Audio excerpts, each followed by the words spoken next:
fait, c'est assez simple pour décrocher les meilleurs tarifs. C'est une histoire d'équilibre entre de l'économique, bien sûr, du technique et de la recherche de relations humaines. On essaie toujours évidemment d'avoir les meilleurs prix possibles auprès des compagnies, sans jamais transiger sur la sécurité, sur la qualité intrinsèque de la compagnie et évidemment sur la pertinence de la route aérienne qu'elle va nous proposer. Il y a plusieurs facteurs, hein. Le premier, c'est la volumétrie de sièges ou de rotation qu'on va lui demander, qui va nous permettre d'obtenir le meilleur tarif possible. Il y a après la durée du contrat qu'on va passer avec la compagnie, soit sur une saison, soit sur une année, voire plus, qui donne de la visibilité à la compagnie et qui normalement doit la rendre plus perméable au fait de nous proposer un très très bon tarif. Après, il y a aussi et surtout la qualité de la relation qu'on a avec la compagnie.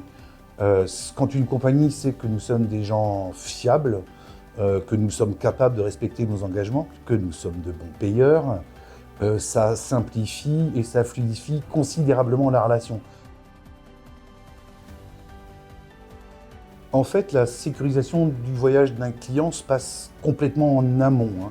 Lorsque l'on met en marché nos produits, tout a été vérifié, contrôlé, recontrôlé, tout est passé au peigne fin pour éviter tous les grains de sable possibles et imaginables. Le but, en fait, c'est que le client ne se rende absolument jamais compte du travail qui a été fait. Quand tu réussis ça, c'est gagné. Alors là, la grande force de Serena Holidays, sans hésiter, c'est la maîtrise complète de la chaîne de voyage. Nous sommes un tour opérateur qui intègre un service de transport aérien, des services de réservation, de production, des groupes d'accompagnateurs, un réseau d'agences de voyage intégrées. Ça veut dire qu'en fait, on maîtrise tout de A à Z et qu'on a la main sur l'ensemble des composantes d'un voyage.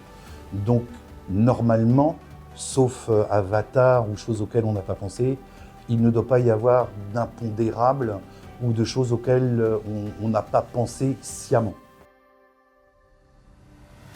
Bon, c'est toujours la même, hein. C'est d'être complètement omnubilé par le prix et le prix. Un billet qui coûte pas cher, ça peut devenir un billet qui coûte très très cher quand on n'a pas vérifié les conditions d'utilisation d'un billet. Est-ce qu'il y a un bagage, pas de bagage? Est-ce qu'on peut modifier son billet ou pas de billet? Est-ce qu'on peut se le faire rembourser ou pas? Avant de s'arracher ou de se focaliser uniquement sur le prix, il faut vraiment regarder ce que ça recouvre comme réalité d'utilisation. Sinon, ça peut devenir très compliqué et coûter beaucoup plus cher que ce qu'on avait prévu. Destination préférée, c'est toujours très très difficile quand on a la chance de voyager un petit peu. Néanmoins, j'en retiens une. C'est l'Égypte, hein. C'est un pays qui est absolument fascinant, héritier des plus grandes cultures. C'est un pays où se mêle l'histoire, le mystère, la grandeur. Et c'est aussi un pays qui répond à notre soif ou notre besoin de comprendre, de découvrir, tout en procurant vraiment de très très belles émotions.